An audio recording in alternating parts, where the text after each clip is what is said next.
Again, Kevin Culp, PM Head of Cloud Management Solutions here at Supermicro, continuing our podcast on monitoring an AI factory. In the previous video, we focused on one of the in-row solutions that we have here at Supermicro in our DCBBS initiative, which is one of those data center assets called Rear Door Exchanger. And we showed you how you collect sensor data associated with that rear door exchanger. So we're going to move into today talking about another data center asset that we're bringing into our DCBBS initiative here. And that has to do with the site infrastructure solution, which is our cooling tower, and how we're providing lifecycle management and sensor data collection from that data center asset. And so what I've done ahead of time is I've logged into the platform, navigated into pod view here, and we're going to quickly go down to one of the submenus off of the cooling infrastructure, and that has to do with the cooling tower. And you can see here by clicking on the cooling tower a couple of things that we have brought up here. And that is the front view exposure display of what the cooling tower looks at, and its physical asset collateral information that we've actually pulled from this cooling tower. And you can see up in the top here, the carousel wheel is continuing to scroll of showing you sensor data at a high level.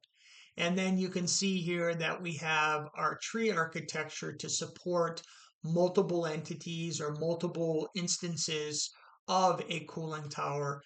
This one happens to be a single cell configuration, just one cooling tower, but we have multi-cell configurations up to 6 cells that we can expose within the platform. And of course, we're building high availability and other use cases around these particular cooling towers and what we collect as far as sensor data. So today I'm going to drill down into the sensor data or lifecycle management. By clicking on the navigation view, it opens up what we call the side pane here of various sensor data that we can collect from the cooling tower. And the first thing is actually showing operationally how the cooling tower is effectively optimized and running, and shows you various different VFD status, spraying pump status, basin level sensor, and then other data that we're pulling from this particular cooling tower real time. And then if you click on the left-hand side again of the left pane, we go down and we break down each of these into various different sensor data collection associated with airspeed, spraying, operation, and calculated data. And so we click on the the air side here. We see the van VFD speed set at approximately 50, and it seems to be actually pegged at that value as we continue through data collection points that we collect from this particular VFD fan speed. And then the fan power here is right now sitting at 0. It's not being utilized. On the top right-hand side, we can look back as a look back window to collect historical trending data of how well this particular cooling tower is performing. Clicking on the left-hand pane here under spraying, we also show various different information here based on spraying pump power, basin level sensor, and then if we scroll down, we look at makeup water, which is water consumption.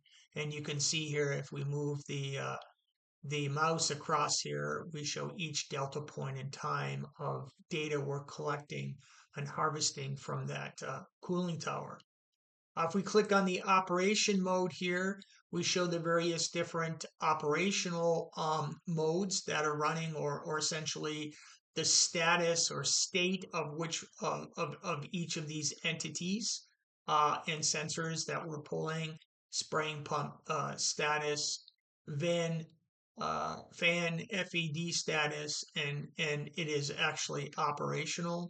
And if we were indicating any type of failures, we would see red here alarm you what's going on. All of this metadata is actually pushed into webhook. And we use that through the ability to send an alert through SMTP through the mechanism called HTTP relay that's part of the webhook architecture. You can click here on the calculated data portion too as well.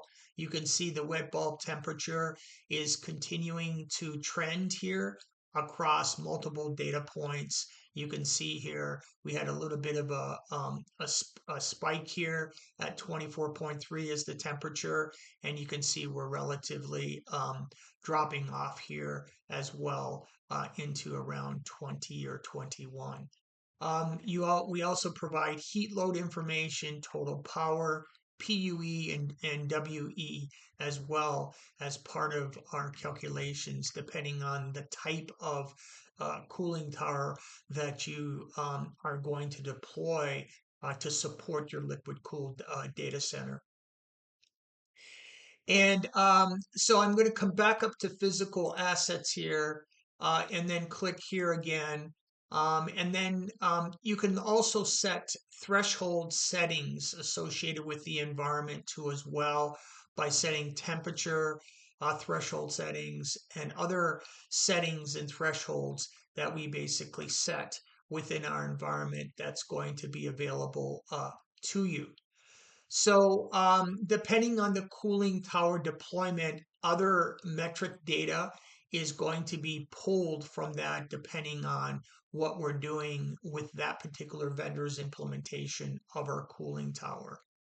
So there's approximately 250 data points that we're collecting, and depending on the type of deployment of the cooling tower, we would expose that data within SuperCloud Composer based on that use case.